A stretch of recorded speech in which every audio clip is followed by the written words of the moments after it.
Speaking of Senator Bato de la Rosa, mga bossing, eto, tingnan nyo po ito. Choink! Ayan. Ano po? Sabi dito, mga bossing, Congressman Janet Garin po, mga boss, no? Sabi dito, Garin urged Senate panel assess PIDEA leaks evidence first. Ayan, mga bossing. Hindi po kay Senator Bato. Kay Boss Pancha po, mga kababayan, PIDEA leak na po agad O, di ba? Ganyan na agad o. Pero walang naipakitang ebidensya. Lahat hearsay. Lahat ganito, lahat ganyan, no? At yung buong nakapaligid doon, wala silang makumbinse. Walang makumbinse. Kaya nga po eto, mga kongresista na po natin ang nagsasabi. Huwag nating sayangin ang pera ng taong bayan. Ano? Huwag nating sayangin yung panahon ng mga tao. Yung mga taong ipinatawag, yung mga doktora, yung ang dami pong naaksaya doon, mga kababayan. At take note, mag-aaksaya ulit ng pera ng taong bayan, mga bossing. Diyan po, ganito man sana no? Ganito man sana. Kasi sa Senado, gagawa sila ng batas diyan, mga kababayan. Ano po? So, kaso kay Bato, dumiin na siya agad na mayroong leak na nangyari. Kahit wala. Ano po, sabi nga ni Senator Chis Escudero, yan bang papel na yan? Nandiyan yan. Kung baga, yung mga lahat ng agent pwedeng kumuha lang ganito, ganyan. Tapos pirmahan nila o sulatan, bla bla bla. Ganyan ba yan? Opo, nagkalat lang yan. So, ibig sabihin, hanggat nagkalat at wala pang mga control number, ibig sabihin, hindi pa confidential yan at hindi pa mismong papel, no? Hindi pa yung talagang sasabihin mong pumasok na sa loob tapos sabay hinugot. Walang nangyaring gano'n. So, walang leak, mga kababayan. Dapat, mga kababayan, ang laging tinutugon ni Senator Bato, no?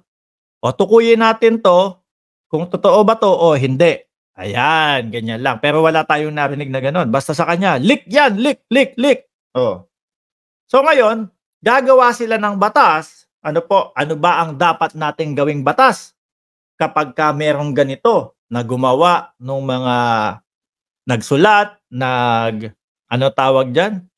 nag-falsify ng mga documents na ganyan, ano ba ang magiging parusa, bla bla bla bla bla bla bla bla. Kaya lang talagang ang diinan nila, iba po ang istorya nila Gusto po talaga nilang palitawin at iparinig sa taong bayan na ang ating Pangulo ay gumagamit ng ipinagbabawal na gamot noong panahon ng 2012. Yan lang naman po ang nararamdaman ng taong bayan kung ano ang pakay. Kaya nga po, di ba? Naging bayaran daw po si Senate President Mig Zubiri, nabayaran daw po. Nabayaran daw po si Senador Jinggoy Estrada, nabayaran din po si Chis Escudero. Lahat po nang hindi pumabor sa kanila, bayaran ang tawag nila. Pati po si Mark Ramos. Araw-araw nila dyan, paulit-ulit. Kahit po yung mga topic natin, mga kababayan, no? Kahit po yung mga topic natin, mga kababayan, ayan, meron tayo inilalatag na topic, pero ang sasabihin lang po, bayaran ka. Bangag ka din. Dahil, yung mga nakakapasok po, yun yung mga 500. Yun yung mga 500 na, pag ang alam mo, kaya mo lang i-type, bangag, hindi mo kayang makipagsabayan doon sa topic, 500 per month, okay? Pagka ang type mo, bangag, ano pa ba? Bayaran, ano pa ba? Yung mga simpleng word lang na pinambabato nila, 500 yan. Pagka ikaw sumasabay doon sa topic, ayan, medyo medyo siguro 2,000 ka. Ganyan siguro yung galawan niyang mga yan, mga kababayan. Wala na kasi silang marebat, sabi ni KK. Sabi ni Angela Hero, bayaran tayong lahat kasi di tayo in favor kay Bato at Itad.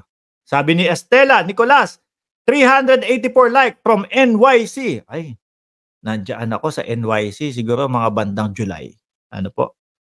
Bandang July po, mga kababayan. 1,111 viewers. Huwag niyo pong kalimutan na i-like and yung dating gawi lang natin. Pagka-like nyo, comment nyo dyan sa comment section kung pang ilan yung like nyo at para ma-shoutout ko po kayo. Ano?